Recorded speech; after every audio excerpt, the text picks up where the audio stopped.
Chapter के शुरुआत में हम चायू और फूजियांग को सोते हुए देखते हैं। चायू के पैर लगने से फूजियांग उठ जाता है और उसकी तरफ देखने लगता है। शायद चायू को दर्द हो रहा होता है, इस वजह से वो अपने हाथ पैरों को हिला रहा होता है। और फिर फूजियांग चायू के बालों में हाथ फिराने लगता है और फिर उसके चेहरे के आगे हाथ रख देता है ताकि उसके चेहरे पे धूप न गिरे। और फिर वहां से सीन कट करके हमें ब्रेकफास्ट का सीन दिखाया जाता है, जहाँ पे फूजियांग की मॉम बोल रही होती है जल्दी से आओ और ब्रेकफास्ट कर लो।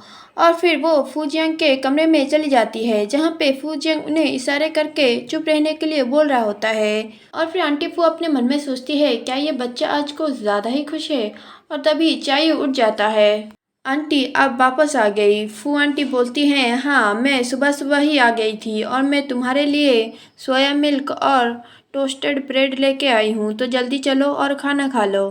फूजियांग बेड से उठ के उसकी मॉम के पास जाता है और कहता है मॉम सुबह सुबह इतने ज़ोर से बात मत करो, लोग सो रहे हैं। फूजियांग की मॉम कहती है अच्छा ऐसी बात है, पर मुझे नहीं पता था, ऑलरेडी 9 बज चुका है।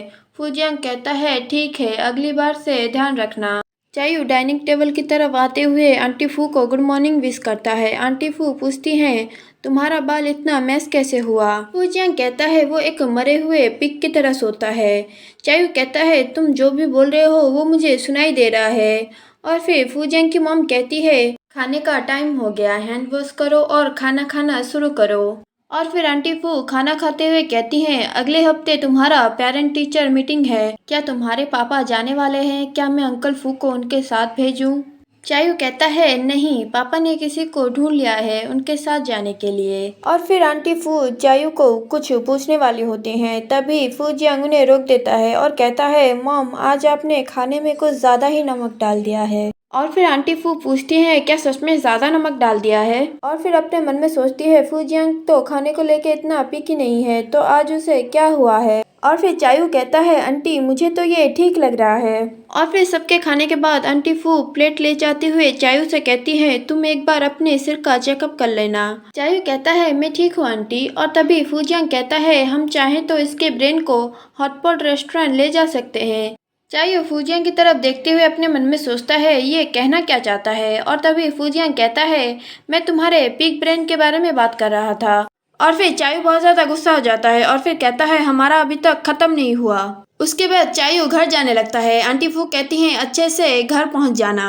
और फिर फूजियांग चायू को उसका बैग देते हुए कहता है पेरेंट टीचर मीटिंग में जाना इतना ज़रूरी भी नहीं है। और फिर चायू कहता है वहाँ पे मेरी बेबी सिटर जाने वाली है, और अगर वो वहाँ पे गया भी तो क्या, और वैसे भी वो मेरा पेपर नहीं पढ़ने वाला, तो उसके जाने ना जाने से कोई फ़र्क नहीं पड़ता। और यहाँ पे चायू अपने फादर के बारे में बात कर रहा है। और फिर चायू वहाँ से जा रहा होता है, तभी वो रुक के पीछे मुड़ता है और फिर फूजियांग से पूछता है आज सुबह तुम मेरे सिर के पास हाथ रख के क्या कर रहे थे। फूजियांग कहता है तुम्हें क्या लगता है मैं तुम्हारे सिर के ऊपर क्या कर रहा था। और फिर चायू गुस्सा हो जाता है, फूजियांग को गाली देने लगता है और वहाँ से जाते हुए कहता है फ्यूचर में मुझे तुमसे दूर रहना पड़ेगा, वरना मैं तुम्हें पीट पीट के मार दूंगा। दूसरे सीन में हमें स्कूल का सीन दिखाया जाता है, जहाँ पे चायू और फूजियांग बैठ के पढ़ रहे होते हैं। चायू फूजियांग की तरफ देख रहा होता है और अपने मन में सोचता है वो अभी भी उतना ही स्मार्ट है जितना वो बचपन में हुआ करता था।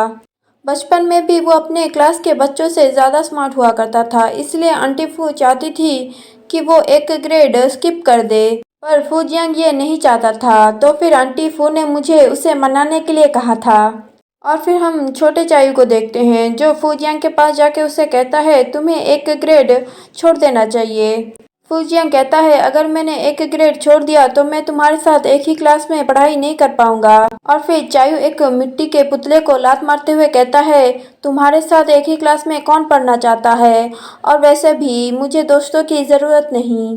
और उसके बाद पता नहीं फूजियांग ने आंटी फू को क्या बोला, क्योंकि आंटी फू ने उसके बाद कभी भी ग्रेड को स्किप करने के बारे में नहीं कहा। चायू ख्यालों में खोया हुआ फूजियांग से पूछता है तुमने क्या कहा था। और तभी फूजियांग चायू की तरफ देखता है। चायू कहता है तुम क्या देख रहे हो। फूजियांग कहता है क्या वो तुम नहीं हो जो मेरी तरफ ऐसे हैरान होकर देख रहे हो।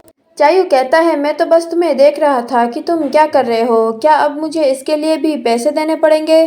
फूजियांग कहता है ऐसा नहीं है, दूसरों को देना पड़ेगा, पर क्योंकि ये तुम हो तो मैं तुम्हें डिस्काउंट दे सकता हूँ।